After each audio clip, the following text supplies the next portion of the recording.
बुद्ध पूर्णिमा है। मैं समस्त देशवासियों को अनेक अनेक शुभकामनाएं देता हूं। मैं श्रद्धेय गुरु जयराम दास, चमन ऋषि और महान सेनानी राव तुलाराम जी को नमन करता हूं।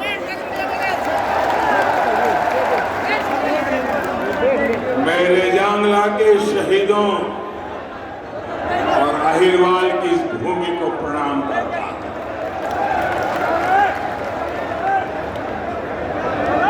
मैं अगर हरियाणा में आऊं तो पुरानी यादें ताजा न हो जाए, ऐसा हो नहीं सकता।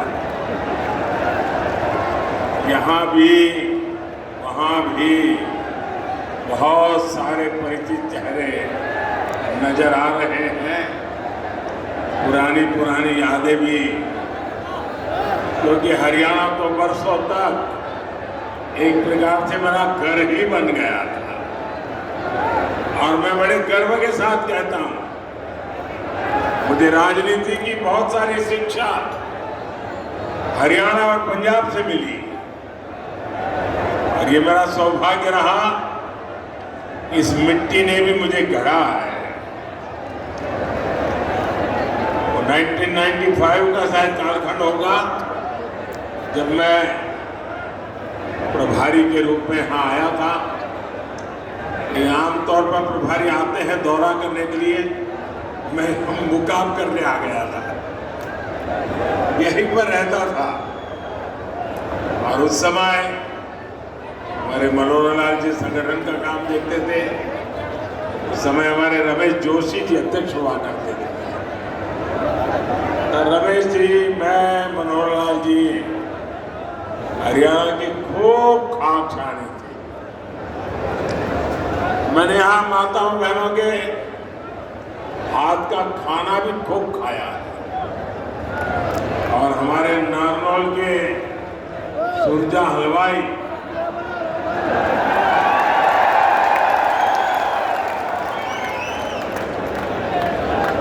और महेंद्रगढ़ की मिठाई, इसी के कारण हमारा रामलीला डायबिटिक हो गया। लेकिन अब भी वो इतनी अच्छी बनती है ना सब कुछ। और गर्मी की सीजन में एक गिलास राबड़ी, मोटी मोटी रोटी और एक प्याज सारी भूख मिटा देता था। चीज सीधा सादा खाना, वो मेरा हरियाणा।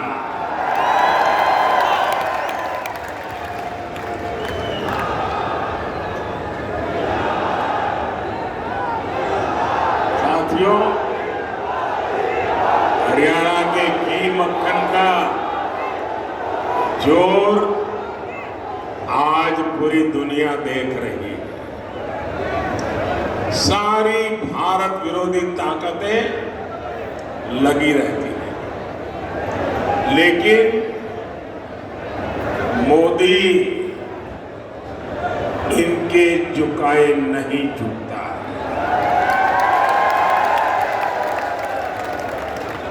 अभी मोदी को आपका कर्ज चुकाने के लिए बहुत काम करना है।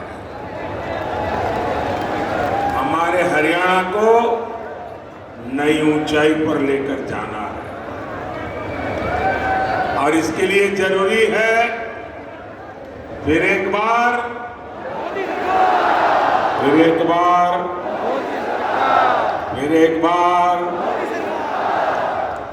साथियों, ये चुनाव देश का प्रधानमंत्री चुनने का चुनाव है। आप प्रधानमंत्री नहीं चुनेंगे, देश का भविष्य भी चुनेंगे। एक और आप आपका जांचा परखा सेवक मोदी है, और दूसरी ओर कौन है? कोई अता पता ही नहीं है।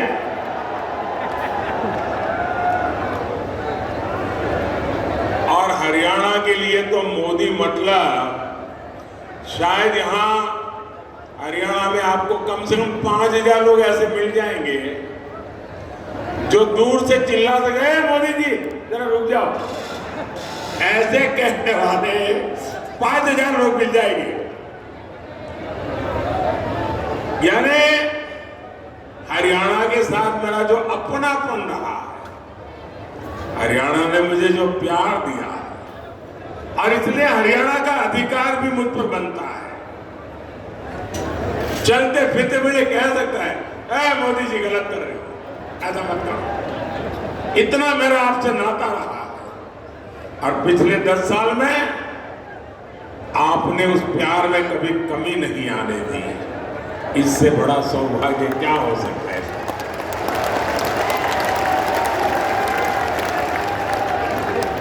और ये इंडिया अलायंस वालों का हाल तो ऐसा है कि गाय ने दूध दिया नहीं, लेकिन घी खाने के लिए इंडिया वालों में झगड़ा शुरू हो गया। अब ये लोग कह रहे हैं हर साल एक आदमी भारत का प्रधानमंत्री होगा, 5 साल 5 पीएम। आप मुझे बताइए, ऐसे देश चलेगा क्या? नहीं चलेगा क्या? और हमारे हरियाणा के लोगों में तो ग्रामीण भाषा में चौपाल में बैठ कर के जो ठहाके लेने की ताकत है ना, मुझे पक्का विश्वास है कि 5 साल में 5 प्रधानमंत्री 5,000 चुटकुले हरियाणा वाले बना देंगे। साथियों, ये लोग देश को फिर से गड्ढे में धकेलेंगे, नहीं तो क्या करेंगे? साथियों, इंडी गठबंधन के लोग ये घोर सांप्रदायिक है, घोर जातिवादी है, घोर परिवारवादी लोग हैं।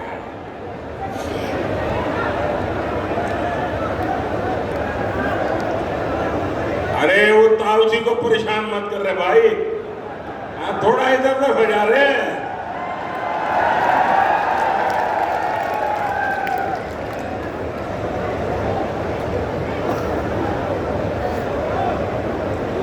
देश की जनता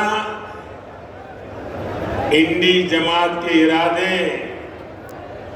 पहले ही भांप चुकी है, इसलिए इनका ये हाल हुआ है। 5 चरणों में ही इंडी जमात का ढोल फट गया है। और आपने देखा होगा, तीसरे चरण के बाद इन्होंने रोना धोना शुरू कर दिया। इलेक्शन कमीशन आंकड़े क्यों नहीं देता है, आंकड़े देर से क्यों देता है, इलेक्शन कमीशन ऐसा क्यों करता है, इलेक्शन कमीशन वैसा क्यों करता है। उधर ईवीएम बंद हो गया, उधर ईवीएम चलता नहीं है, उधर ईवीएम का ये, यानी उन्होंने ग्राउंड बनाना शुरू कर दिया है कि पराजय का ठीकरा किसके सर पर फोड़ा जाए। और इसलिए बराबर जमकर के इस बार ईवीएम को गालियां दे रहे हैं। हम सब जानते हैं भाई, जिस भूमि में कोई पैदावार न हो, कोई किसान उसमें एक भी बीज डालेगा क्या? जिसमें फसल न हो, ऐसी जमीन पर या ऐसी सीजन में कोई किसान एक भी बीज डालेगा क्या? जब पता है कि इनकी सरकार नहीं बनने वाली तो कोई उधर वोट डालेगा क्या? कोई डालेगा क्या? ये हरियाणा वालों को तो कहने की जरूरत ही नहीं है जी, क्योंकि उनको मालूम है भाई इनकी सरकार 7 जन्म में भी बनने वाली नहीं है और कांग्रेस को दिया हर वोट बेकार ही होना है।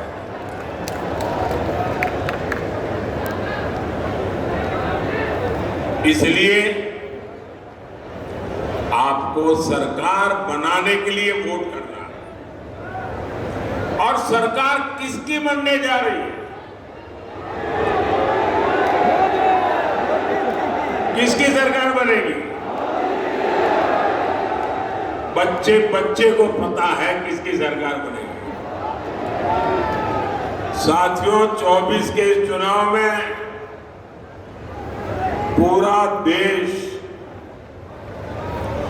कांग्रेस की सच्चाई जान गया है। कांग्रेस और इंडी वालों के लिए देश में भी बड़ा उसका अपना वोट बैंक है। इन लोगों ने वोट बैंक के लिए देश का विभाजन करवाया। एक भारत और दो मुस्लिम राष्ट्र बनाए। अब इंडी वाले लोग कह रहे हैं कि बचे हुए भारत पर भी पहला अधिकार मुसलमान का है।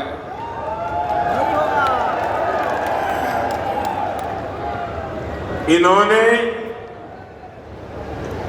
SC, ST, OBC इनको जो बाबा साहब आंबेडकर ने आरक्षण दिया है, भारत के संविधान ने जो आरक्षण दिया है, इसको छीन करके वे वोट जिहाद करने वाले लोगों को देना चाहते हैं।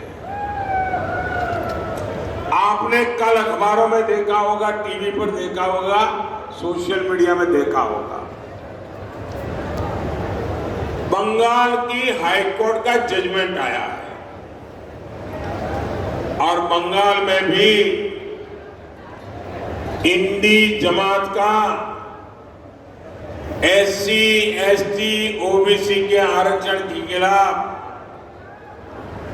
उनका जो षड्यंत्र है, आरक्षण विरोधी उनकी जो मानसिकता है, उसका फंडा फूट गया है।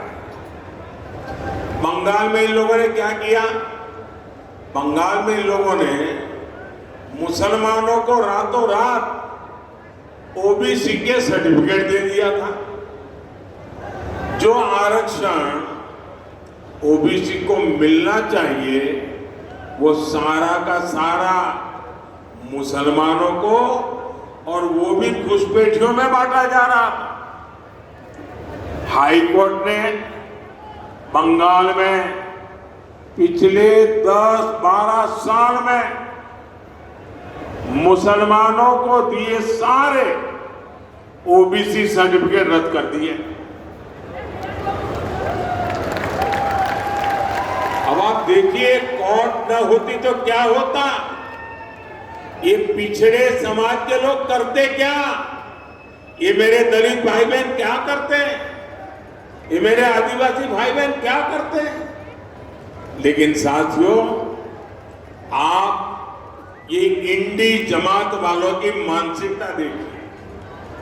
बंगाल की CM ने घोषणा कर दी है कि वो हाई कोर्ट का फैसला नहीं मानेगी। वो मुसलमानों को OBC का आरक्षण देकर रहेगी। आप मुझे बताइए, कांग्रेस हो, TMC हो, इंडी गठबंधन के सारे दल तो अपने वोट बैंक के साथ डटकर खड़े हो गए हैं फिर आपके साथ, हरियाणा के साथ कौन खड़ा होगा? कौन खड़ा होगा? इसलिए मैं हरियाणा के हर एससी, हर एसटी, हर ओबीसी को भरोसा देने आया हूं, जब तक मोदी जिंदा है कोई माई का लाल, दलित का, आदिवासी का, पिछड़ों का आरक्षण छीन नहीं सकता। वंचितों का जो अधिकार है, मोदी उसका चौकीदार है। और भाइयों बहनों, ये चुनावी भाषण नहीं है, ये मोदी की गारंटी है। साथियों, अपने वोट बैंक को खुश करने के लिए इंडी गठबंधन वाले कुछ भी कर सकते हैं। हमारे यहां हरियाणा में हर कोई दिन में 200-400 बार राम राम बोलता है। हर 10 कदम पर वो राम राम बोलेगा ही बोलेगा। राम राम के बिना हरियाणा में कोई काम होता है क्या? लेकिन कांग्रेस का बस चले तो हरियाणा में राम का नाम लेने वालों पर ये लोगों को गिरफ्तार कर ले। कांग्रेस पूरे देश से ही राम को हटाना चाहती है। कांग्रेस जब तक सत्ता में रही उसने राम मंदिर नहीं बनने दिया। कांग्रेस ने राम मंदिर प्राण प्रतिष्ठा तक का बहिष्कार कर दिया। और अब तो शहजादे के सलाहकार ने तो एक और बड़ा खुलासा किया है। कांग्रेस अब अगर सत्ता में आई तो राम मंदिर पर ताला लगाने की फिराक में है। कांग्रेस चाहती है कि हरियाणा के लोग रामलला के दर्शन तक नहीं कर पाए। वो रामलला को फिर से टेंट में भेजना चाहते हैं। क्या हरियाणा के लोग ऐसा होने देंगे क्या? रामलला को फिर से अपमानित करेंगे क्या? क्या ऐसे लोगों को मेरा हरियाणा जवाब देगा कि नहीं देगा? हर बूथ में चुन चुन करके उनको साफ करेगा कि नहीं करेगा? साथियों, कांग्रेस हमारी आस्था का ही नहीं, हमारे तिरंगे का भी अपमान करती है। 370 के नाम पर कश्मीर को देश से अलग किसने रखा? किसने रखा? 70 साल तक कश्मीर में तिरंगा किसने नहीं फहरने दिया? आज ये लोग कह रहे हैं ये सत्ता में आए तो फिर से 370 वापस लाएंगे।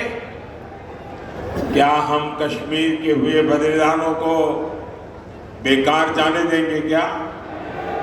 बेकार जाने देंगे क्या?